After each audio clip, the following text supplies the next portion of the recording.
Hello everyone, welcome to our YouTube channel. मैं CA Khurshid Ansari आज आपके साथ डिस्कस करने जा रहा हूं कि ये जो इमूवेबल प्रॉपर्टी है, जब इसको हम रेंट पे देते हैं तो जो रेंट पे देने से जो रेंटिंग का इनकम मिलता है, उस इनकम पे जीएसटी लगता है कि नहीं लगता है।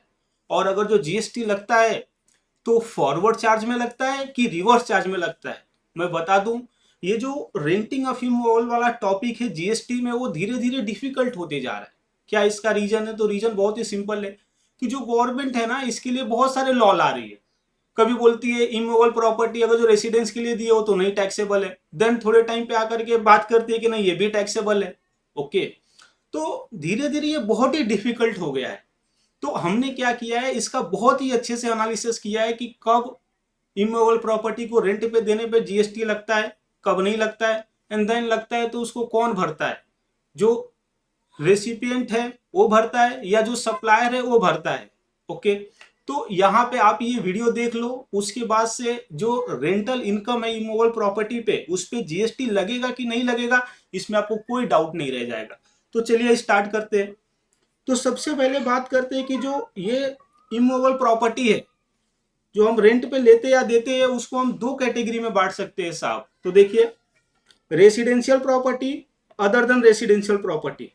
रेसिडेंशियल प्रॉपर्टी मीन्स वो प्रॉपर्टी जो हम रेसिडेंस के लिए यूज करते हैं, रहने के लिए यूज करते हैं, जिसे हम ड्वेलिंग बोलते हैं। ओके, दूसरी side other than residential property.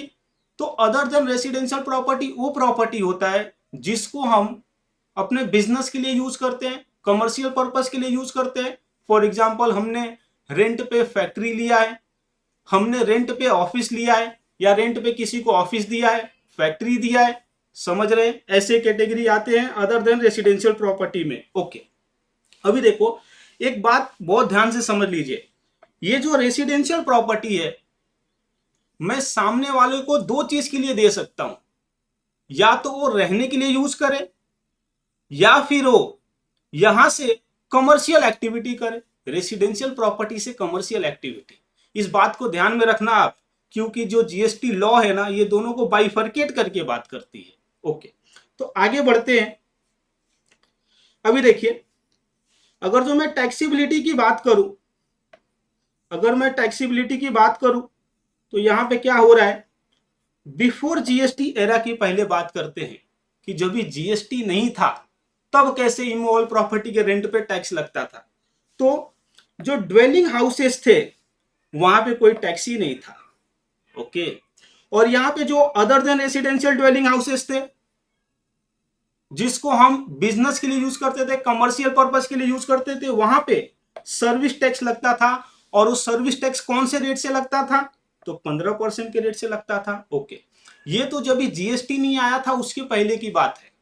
अभी जब भी जीएसटी आया 1 जुलाई 2017 से, देन क्या लॉ बना, उसको हम तीन कैटेगरी में समझेंगे। तो सबसे पहला कैटेगरी है हमारा कमर्शियल प्रॉपर्टी।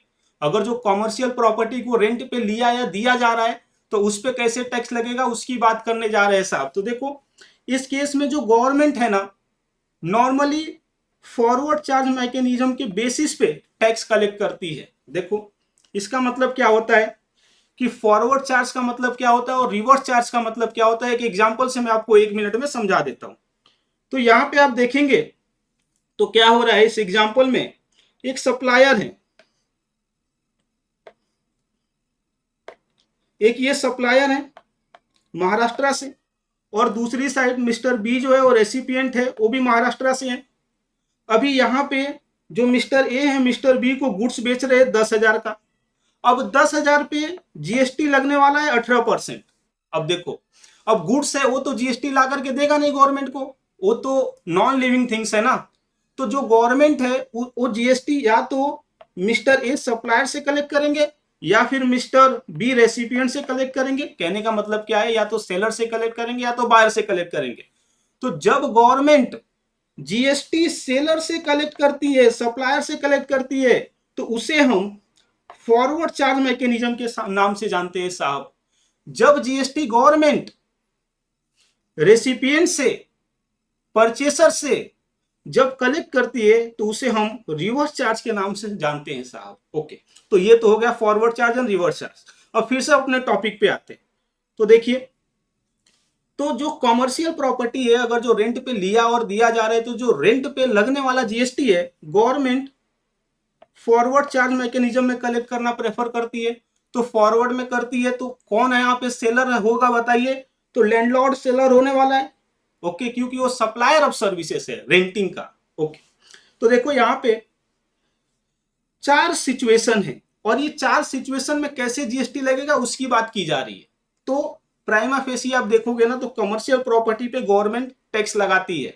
ओके, जब ये रेंट पे दिया जाता है। अब ये टैक्स कैसे लगता है और कौन भरता है वो देखो। तो देखो, पॉसिबिलिटी वन, जो लैंडलॉर्ड है वो रजिस्टर है जीएसटी में। ओके, और जो टेनेंट है वो भी रजिस्टर है जीएसटी में। ओके, तो बात आता है कि गवर्नमेंट किससे जीएसटी लेना पसंद करेगी? तो फॉरवर्ड चार्ज मैकेनिज्म सेलर से। तो यहाँ पे सेलर कौन हो गया? लैंडलॉर्ड। तो देखिए यहाँ पे फॉरवर्ड चार्ज मैकेनिज्म लगेगा, जहां पे लैंडलॉर्ड है वो जीएसटी भरेगा। दूसरा केस कैसा है? ये लैंडलॉर्ड है ना वो अनरजिस्टर्ड है। ओके, उसके बाद से जो टेनेंट है वो रजिस्टर है। तो यहाँ पे देखो, जो सेलर है सप्लायर ऑफ सर्विसेज है वो तो अनरजिस्टर है, तो गवर्नमेंट अभी सेलर से तो जीएसटी ले नहीं सकती। तो अब गवर्नमेंट ने क्या किया, कहां तक वो जीएसटी नहीं ले रही थी मालूम है? अभी रिसेंट में 9 अक्टूबर 2024 तक गवर्नमेंट ऐसे केस में जीएसटी नहीं ले रही थी।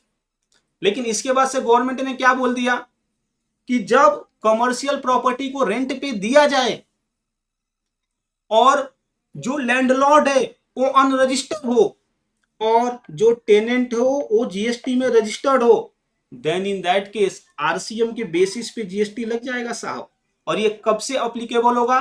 तो 10 अक्टूबर 2024 से। और ये डिसीजन कभी लिया गया?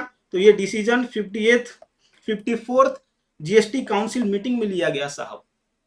ओके, देन दूसरी, अगर जो तीसरी पॉसिबिलिटी को हम देखें तो यहाँ पे क्या होता है, लैंडलॉर्ड रजिस्टर्ड है और टेनेंट अनरजिस्टर्ड है। ठीक है ना, सप्लायर रजिस्टर है तो गवर्नमेंट तो फॉरवर्ड चार्ज पे लेना पसंद करती है। तो क्या करेगी, यहाँ पे जो यहाँ पे लैंडलॉर्ड है उससे जीएसटी ले लेगी फॉरवर्ड चार्ज पे। ओके, अभी देखिए जो चौथा केस है वो कैसा हो सकता है? ये ऐसा केस है जहां पे जो सप्लायर ऑफ सर्विसेज है लैंडलॉर्ड वो भी अनरजिस्टर्ड है और जो रेसिपिएंट ऑफ सर्विसेज है टेनेंट वो भी अनरजिस्टर्ड है। Then in that case government क्या बोलती है, हमको यहाँ पे जीएसटी चाहिए ही नहीं। ओके, तो ऐसे केसेस जीएसटी के दायरे से बाहर है। ओके, अभी देखिए, तो ये तो हो गया कमर्शियल प्रॉपर्टी जब हम रेंट पे दे तो। ओके, अब देखिए, अभी हम बात करते हैं residential property given for commercial purpose. याद रखिएगा आप, रेसिडेंशियल प्रॉपर्टी और किसके लिए दिया जा रहा है? कमर्शियल पर्पस के लिए। तो यहां पे गवर्नमेंट क्या पसंद करती है?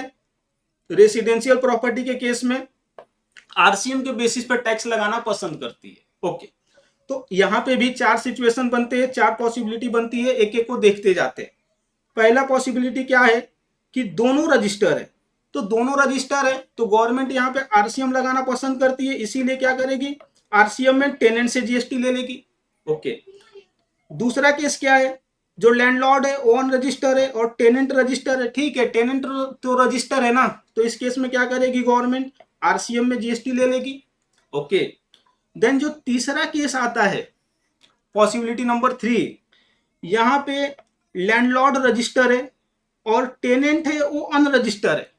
ओके, तो गवर्नमेंट तो आरसीएम लगा नहीं पाएगी क्योंकि टेनेंट अनरजिस्टर है। ओके, तो इसके लिए क्या करेगी गवर्नमेंट, जो लैंडलॉर्ड है उससे फॉरवर्ड चार्ज में जीएसटी ले लेगी। ठीक है, चौथा पॉसिबिलिटी, ये दोनों रजिस्टर है तो गवर्नमेंट क्या बोलती है, ठीक है ये अभी के लिए जीएसटी के बाहर है, तो इस केस में जहां पे अनरजिस्टर्ड दोनों हैं तो यहाँ पे जीएसटी नहीं लगेगा। ठीक है, तो अब तक हमने दो डिस्कशन कर लिया साहब। पहला क्या था, कमर्शियल प्रॉपर्टी। तो कमर्शियल प्रॉपर्टी पे गवर्नमेंट टैक्स लगाती है। गवर्नमेंट क्या बोलती है कि भाई मैं फॉरवर्ड चार्ज में लूंगी टैक्स, पहला प्रेफरेंस रहेगा, फॉरवर्ड चार्ज में नहीं ले पाऊंगी तो रिवर्स चार्ज में लूंगी। Okay, then residential property given for commercial purpose, तो इस पे भी गवर्नमेंट टैक्स लगाती है और यहाँ पे आरसीएम में पहला प्रेफरेंस लेती है। तो जहां जहां पे टेनेंट से मिल सकता है जीएसटी ले लेती है और जहां पे टेनेंट से नहीं मिल सकता है वो क्या करती है, सप्लायर से लेती है, लैंडलॉर्ड से लेती है। और जहां पे दोनों से नहीं मिल पाता है वहां पे गवर्नमेंट बोलती है ठीक है हमको जीएसटी ही नहीं चाहिए। ओके, अभी तीसरा केस और सबसे इंपॉर्टेंट केस देखिए, residential property given for residential use, residential property है और रेसिडेंशियल यूज के लिए दिया जाए। तो देखो यहां पे क्या बोलती है गवर्नमेंट, अगर जो टेनेंट जिसको आप दिए हो, जो आपका भाड़ोत्री है, वो अनरजिस्टर्ड है क्या जीएसटी में, ठीक है, इन दैट केस जीएसटी ही नहीं लगेगा, एग्जेम्प्ट है ये बात, एक बार समझ लीजिएगा। यहां पे अभी बात चल रही है residential property given for residential use, तो आपको ये देखना है कि जिसको आप दिए हो, ओके, वो अनरजिस्टर है क्या जीएसटी में, अगर जो वो अनरजिस्टर है then in that case tax ही नहीं लगने वाला है, जीएसटी ही नहीं लगने वाला है, ओके। तो एक तो ये केस समझ गया। अब दूसरा केस, अगर जो टेनेंट रजिस्टर है तो क्या, तो देखिए फिर से एक जीएसटी काउंसिल की मीटिंग हुई थी, कभी 47th जीएसटी काउंसिल की जब ये मीटिंग हुई थी, तो उस मीटिंग में क्या डिसीजन लिया गया था कि जब ये रजिस्टर रहेगा tenant, then in that case GST applicable होगा आरसीएम बेसिस पे, ठीक है। तो इसको हम दो कैटेगरी में बांटते हैं कि residential property given for residential use, और ये दिया जा रहा है ऑन और बिफोर 17 जुलाई 2022, देन इन दैट केस वहां पे जीएसटी नहीं लगेगा, ठीक है। दूसरी साइड, अगर जो आप दे रहे हो ऑन और आफ्टर 18 जुलाई 2022, तो वहां पे जो जीएसटी काउंसिल का 47th मीटिंग हो चुका था और उन लोगों ने डिसीजन ले लिया था कि यहां पे जो जीएसटी लगेगा ना आरसीएम बेसिस पे लगेगा। देखिए, और मैं आपको बता दूं, देखो यहां पे दो सिचुएशन बनता है, लैंडलॉर्ड तो हमेशा, ये जो टेनेंट है वो तो हमेशा रजिस्टर ही होने वाला है, क्योंकि देखिए ना यहाँ पे बोले ना रजिस्टर टेनेंट, तो ये दो ही सिचुएशन बनता है, ये दोनों में रजिस्टर रहा। अब देखो जो लैंडलॉर्ड है रजिस्टर भी रहा और अनरजिस्टर भी रहा, ठीक है ना, यहाँ पे तो आरसीएम ही लग रहा था और इसीलिए दोनों केस में आरसीएम ही लगेगा, ठीक है। अब एक बात समझिए, यहां पे ना एक डाउट आने लगा था, तो जो इनडायरेक्ट टैक्स वाले, जो इनडायरेक्ट टैक्स का डिपार्टमेंट है, उन्होंने एक क्लैरिफिकेशन लेकर के आया। वो क्लैरिफिकेशन में क्या बोले, in case of proprietor, residential property उसको दिया जा रहा है रेसिडेंशियल पर्पस के यूज के लिए और उसके खुद के यूज के लिए, देन इन दैट केस वहां पे जीएसटी एप्लीकेबल नहीं होने वाला।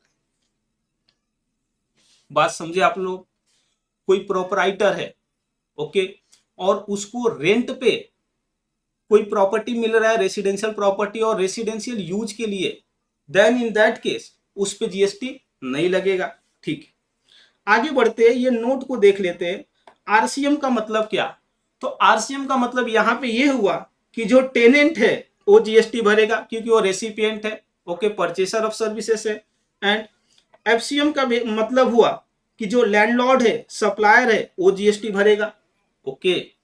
यहां तक तो आपको समझ में आ गया। अभी आप ये भी पूछ सकते हो, ठीक है, जहां जहां पे जीएसटी लगेगा, जहां जहां पे हमने जीएसटी की बात किया, वहां वहां पे कौन से रेट से जीएसटी लगेगा साहब। तो गवर्नमेंट क्या बोलती है मालूम है, हर केस में जीएसटी लगने वाला है वो 18% के रेट से लगने वाला है। तो आशा करता हूं कि जो हमारा ये डिस्कशन था GST on renting of immovable property, ये आपको बहुत ही अच्छे से समझ में आ गया कि हाँ अभी जीएसटी कैसे लगता है, ओके, कौन से रेट से लगता है, फॉरवर्ड चार्ज में लगता है कि रिवर्स चार्ज में लगता है। तो अगर जो हमारा वीडियो आपको पसंद आया तो हमारे चैनल को आप सब्सक्राइब कर लीजिए, हमारे वीडियो को आप लाइक कर दीजिए और अपने दोस्तों के साथ भी शेयर कीजिए, सो दैट उनका भी नॉलेज इनहांस हो सके। तो थैंक यू, मिलते हैं अगले वीडियो में अगले टॉपिक के साथ।